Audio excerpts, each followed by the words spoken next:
Hello, my beautiful cuddlebugs. Welcome to Ramblings of a Book Dragon, where we dive into the warmth of good books and unravel stories that feel like a literary hug. I'm Allie, your host, and I'm thrilled to embark on another cozy adventure with you. So grab a cup of your favorite beverage, snuggle into your cozy reading nook, and let's begin. But before we do, please feel free to like, comment, and subscribe so that you won't miss a single episode. I really value your feedback and book recommendations. Now let's begin.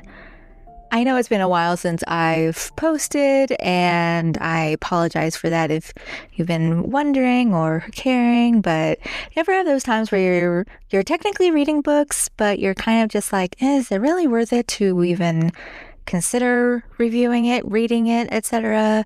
It's just been a really slow month. Like before, other than How Summon Your Fairy Godmother, like I read a couple of other books, but they just weren't really all that they were fine, but they just weren't really that intriguing. But today, I just zoomed right on through Circling Back to You, and it was just a very cutesy, sweet, romantic book written by Julie Tieu and performed by Natalie Nadas and Ruben O. Probably mispronounced it again, and I apologize. It's a co-workers, friends to lovers romance. We follow Cadence Lim, who is a number cruncher at a realty firm, and she's best friends with Matt Escanilla, and he is her favorite co-conspirator for years. And he's recently been pushing for them to become friends and they both like each other. They both have crushes on each other, but they've never really had an opportunity to think about it more, because Matt is definitely a ladies' man. He's had a couple of relationships or short flings with other women in the office, and he's just never really been on more than 3 dates with other women before, and just never really seemed like something that could become more. But what was interesting was that everyone else at the office was basically like, oh, your work spouses, and they've made jokes, and apparently there were some bets that were absolutely lovely to read about when they were finally going to get together and hook up, which was admitted later on is like fantastic. But Matt is the top broker at the firm, but Cadence, she is more of the number cruncher, and she is the one that Matt usually enlists to help with things, but he also is always saying like she's the one that is saving his life when it comes to these number crunching things. And after a conversation that was had when a potential client accidentally called Cadence's number, and he was very rude to her, and she just like because she does the number crunches on potential areas, on potential purchases, and so she was like, okay, well, let me break this down for you, and she just handed his ass right back to him on a platter. And at first I was like, okay, this is wonderful, this is fantastic, and then it turned out that he is this really powerful guy who is just very owns this really big company, and just not the kind of person that you necessarily this could have been a disaster for Cadence. But then it turned out that he actually liked what she said, and so he wanted her to come with Matt to LA, because Matt is working with him on potentially moving to, because they're centered in Derp. Wow, I'm very smart today. But anyway, so he invites him out to LA, and the whole thing is to help kind of schmooze and kind of win over the client.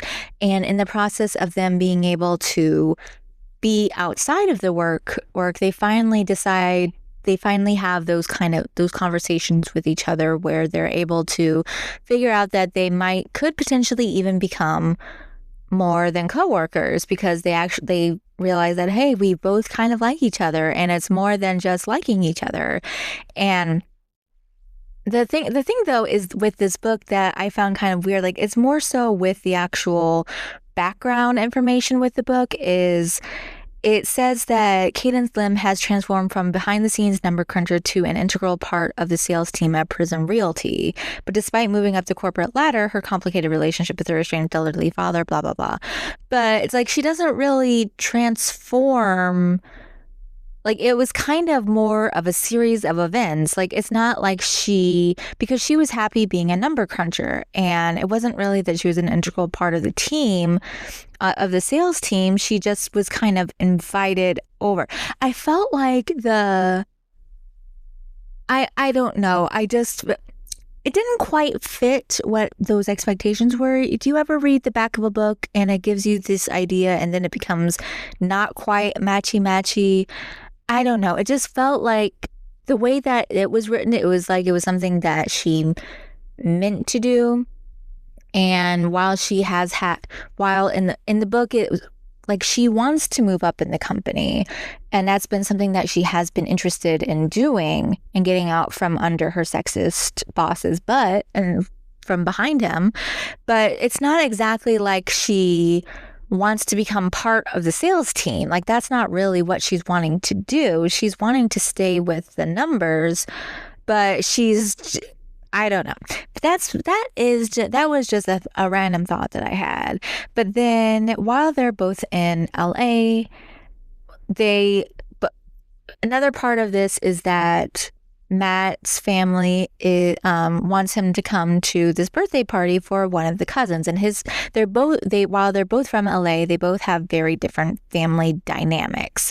Matt's family is very close. They're in each other's businesses. They're all in each other's lives, and his grandmother is calling him all the time and wants to know when he's going to get a girlfriend, when he's going to get married. So he has that going on with him too, that family pressure. While Cadence, on the other hand, she has her father and her brother and they've both been estranged after her mom died a couple of years ago from cancer, unfortunately. And they just don't really talk about things. And it was interesting that by the end of the book, because Cadence has this idea in her head that to be a good, dutiful daughter, because her brother, his girlfriend, is pregnant, and their father doesn't know this yet.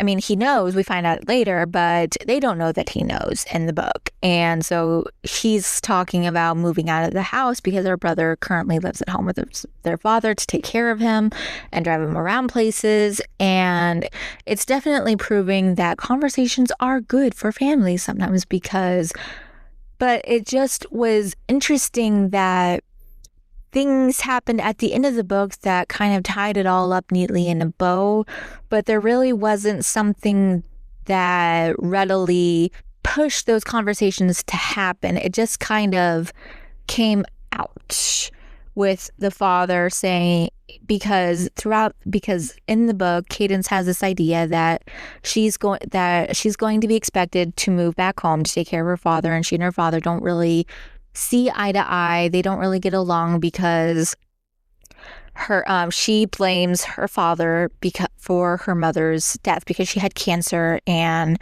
her father's business was unsuccessful because he spent more time talking to people, and her mother was forced to basically work in a sweatshop in order to make ends meet while they grew up.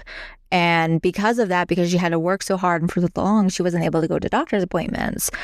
But then by the end of the book, we find out that he doesn't really need or want his children to live with him. And like they're able to sell the house, and he's fine with them like being around to visit more.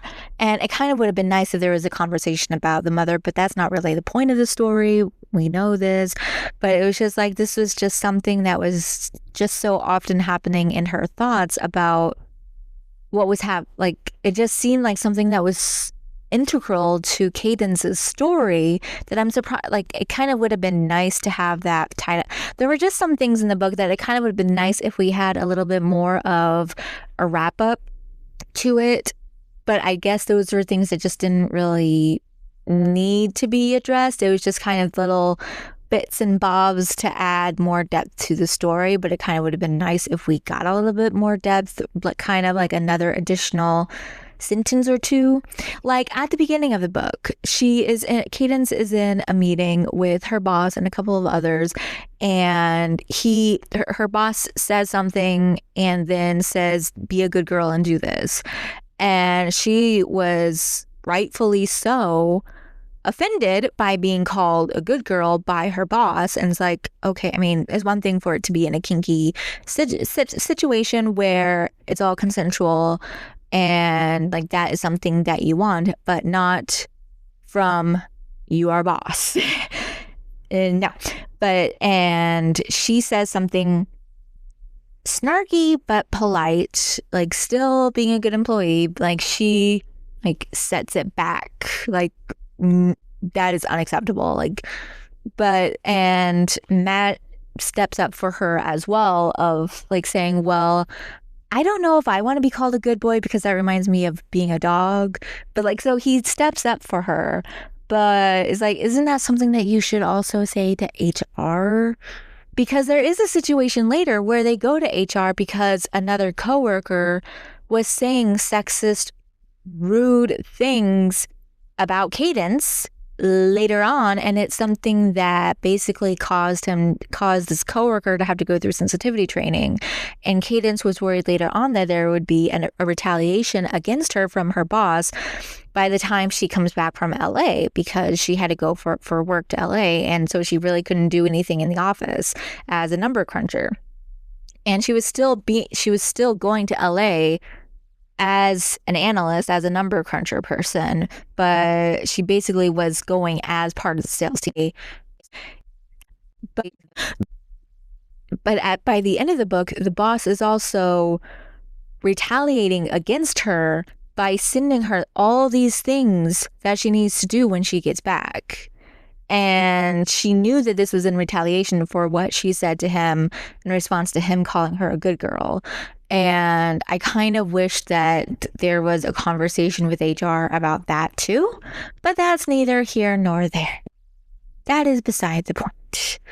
But I did like the fact that when it came to the sexiness of the book, like it is called a sexy book, and there is definitely some sexiness in the book, but it's definitely not a smutty book. It is very closed door. Like we see some kisses, we see some touches, we see some flirting, but when it comes to any actual acts, it's all like closed behind closed doors, which like sometimes you do want that smut. Like sometimes that would be nice, but I appreciate the fact that it was definitely closed doors, because sometimes you're just not in the mood, you know? It's like, I don't want to listen to that. Like I don't want to read that. And so it was nice just to get that change of pace, because it feels like a lot of romance novels lately, a lot of rom-coms, you do get more smut. And while that is nice, it is nice to also get that closed door policy as well. But also, it kind of would have been nice if there was also like hey, this is a closed door, closed curtain, whatever the correct term is. Because I remember seeing one time there, I don't remember the name of the book, but you could get two options. One was you had the smut included, and then the other one was the closed door. And I'm gonna have to see if I can try to find it again, because I like that idea. I mean, I don't think that's something that every author needs to do or should do, but I like that idea sometimes, where you can choose.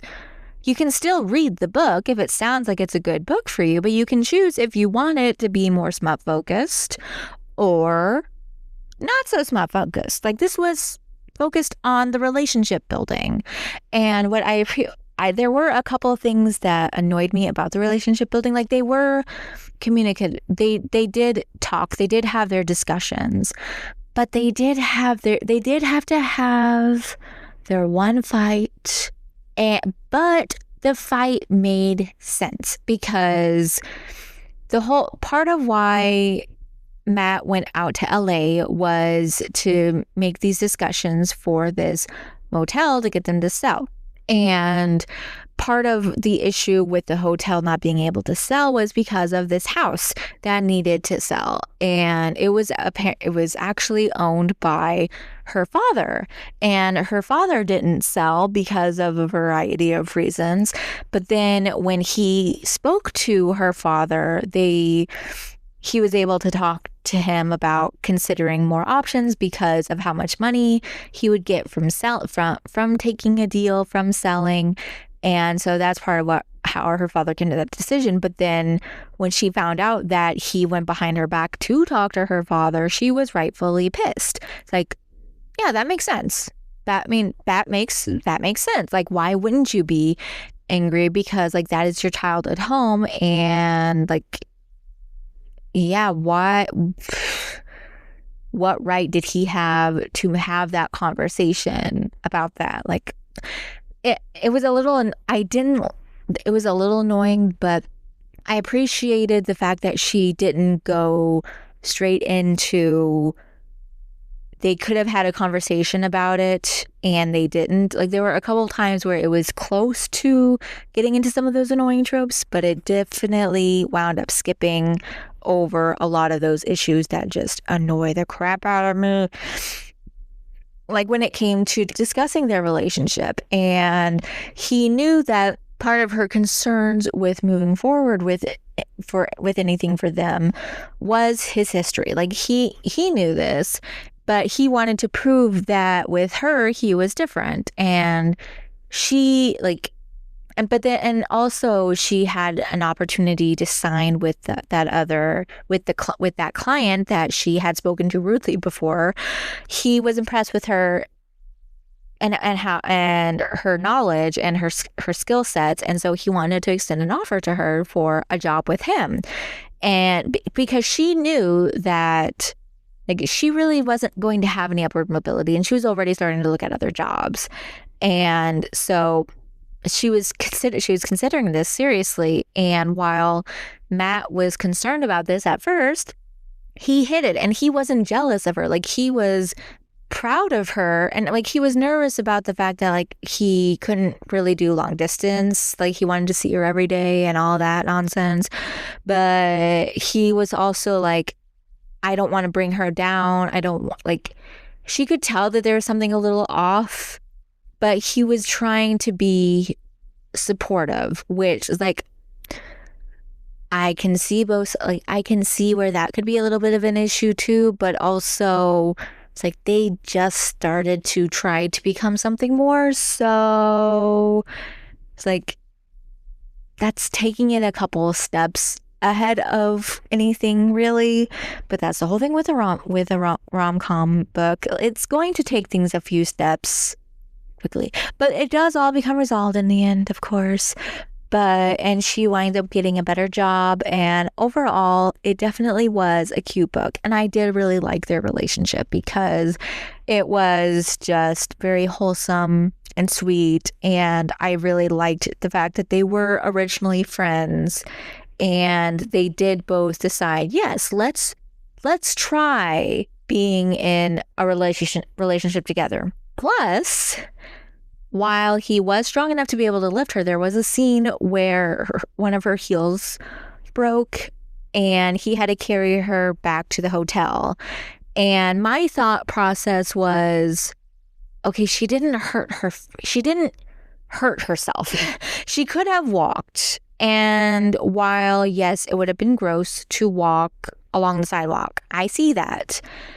But he was struggling to walk her back, to carry her back to the hotel. And that was funny. It's like, okay, I'm sure she doesn't weigh that much, dude. Like, I'm sure it's fine.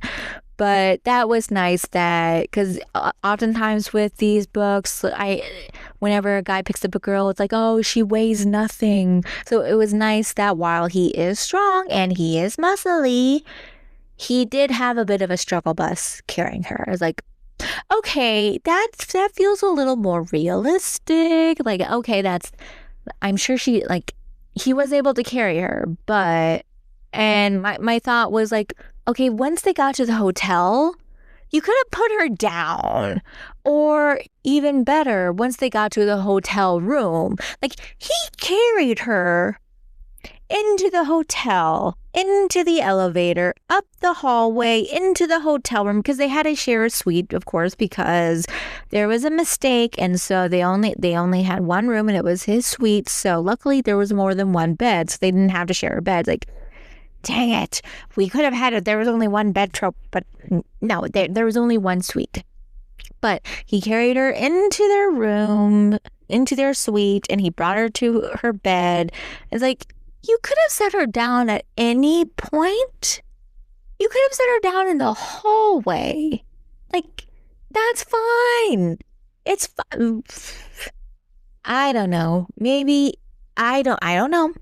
But I feel like that could have probably saved him a couple of bits of exercise, but what do I know?